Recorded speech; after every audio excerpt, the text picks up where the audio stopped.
This will be a little bit controversial.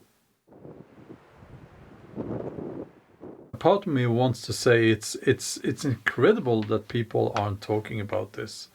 But then, you know, it wouldn't fit the whole narrative about the racist cops and all that. So I kind of I kind of understand why the mainstream media journalists aren't talking about this. Okay. But let me get straight to the point here.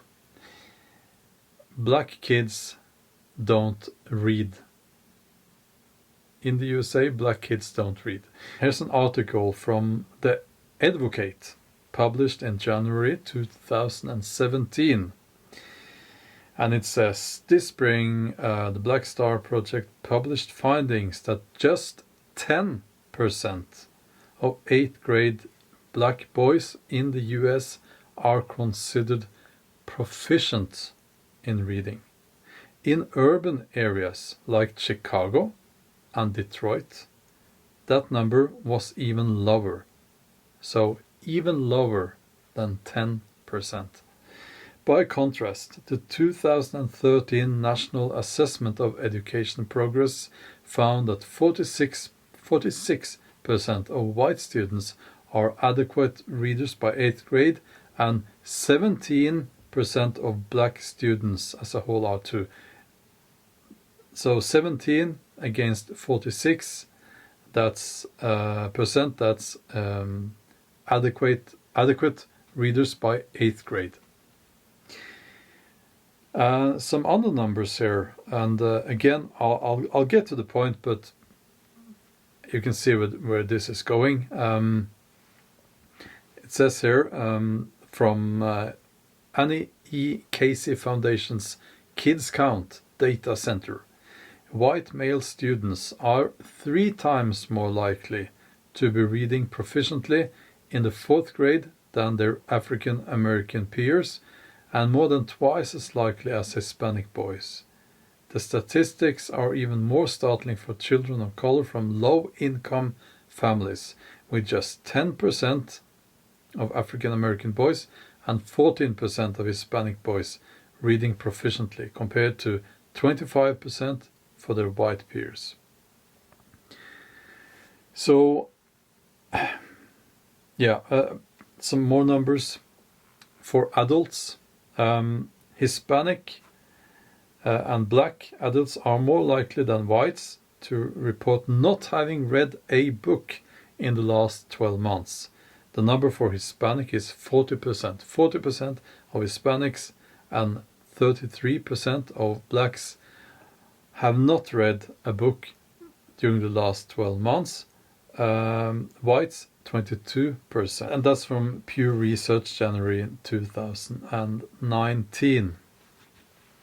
Now, these numbers can be a little bit confusing because we are using different terms here, like what's a proficient reader, what's adequate reader, and so on. But in every survey, every report that I've read now, it's the same. It's vast differences between, again, that's that term, blacks and whites. Again, I don't like those terms, but okay. Vast differences. There is there is a well-known problem that boys don't read as much as girls, and I was actually involved in a program here in Norway a few years ago, many years ago now, to make more boys read books. And we know there is a difference between boys and girls, but I did not know that there was such a vast difference between white boys and black boys when it comes to reading books, reading skills, and also reading books. So do we know what's the reason behind this? I guess there are many reasons. One of those reasons is obviously cultural. You know, if you grew up in a home without books, you are not likely to pick up reading. and if your parents didn't read, it is very likely that you will not be a reader yourself. I'm talking about a book reader, someone who enjoys picking up a book and reading.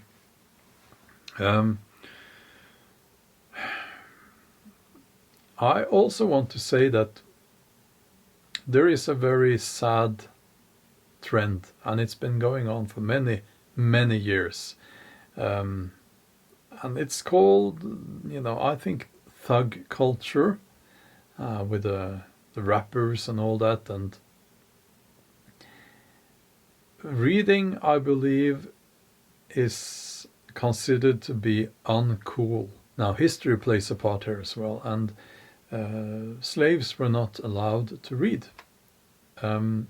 Obviously because people wanted to keep them down, to keep them from gaining information and inspiration, and it's a well-known trick. The ruling class, they prevent people from getting information. And yeah, well, censorship, YouTube censorship. Maybe YouTube will censor this video. I don't know. I'm just trying to give you some facts here, some numbers and some facts. But anyway, I think that when it comes to black people in America, they have obviously a troubled past, and when it comes to reading as well. And I have the numbers here. Now let's see. I'll just give you some numbers to compare, because we can't compare these numbers with us today, But in England and Wales in the 1850s, only half the kids attended school. But things changed during the 1800s, and by 1900, the illiteracy rate was only at 3%. If we compare that to the USA, huge difference. 44% of blacks were illiterate in the year 1900 in the US. That is 120 years ago, so we need to keep that in mind. It was not yesterday. So I'm saying that there's a troubled past here, but it was not yesterday. In 1947, that number in the USA for blacks was 11%, but only 1.8% for whites. In 1969, only 3.6% of blacks in the USA were illiterate, and 0.7% of whites. When you don't read, you tend to inflate yourself and your surroundings in a way, because you lose perspective. When you don't read, your understanding of the world and of yourself too becomes very limited. And I believe this might explain why we constantly hear from some black people, that racism is everywhere, and racism is the reason why they're not successful, why bad things happen to them. And it's like when your view of the world is limited, you only see yourself, and you lose the perspectives, as I said. And we have a saying in Norway: if your only tool is a hammer, everything is going to look like nails to you. Every problem, and you're going to point at everything, every bad thing, and say, well, it's because of racism. People who read tend to have a more nuanced and balanced view of things, and it's not a coincidence that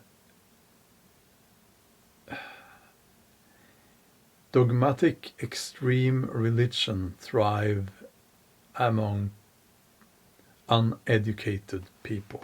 I would like to add that very few people have the skill set to read statistics.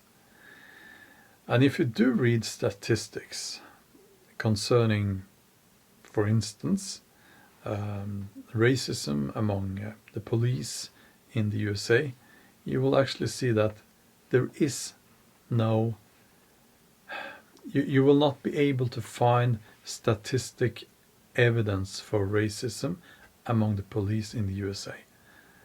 And this goes against what the mainstream media people are telling us all the time, you know. So I'm wondering, are they just lying? Or is it just that they are journalists and they don't have the skill set to interpret and understand those numbers that are presented to them?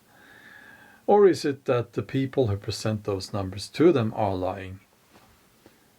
So how do we get black kids to read books? Well, I don't know. But one thing I do know is that we must stop treating people like black or white, and we must stop with the whole race thing. If you have kids in class, they are kids. They're not black or white kids. And everyone is different, you know, and I think it's the teacher's job to bring the joy of reading to every single student. So, yeah, that's my video for today, and I'm sorry I could not be outside, but it's still raining. Yeah, okay. I hope you enjoyed the video. I will be actually up in the mountains for a few days now, and I might be able to film a little bit up there. I don't know yet, but it's supposed to be a vacation. But okay. Thanks for watching, and I'll see you in the next one. Bye.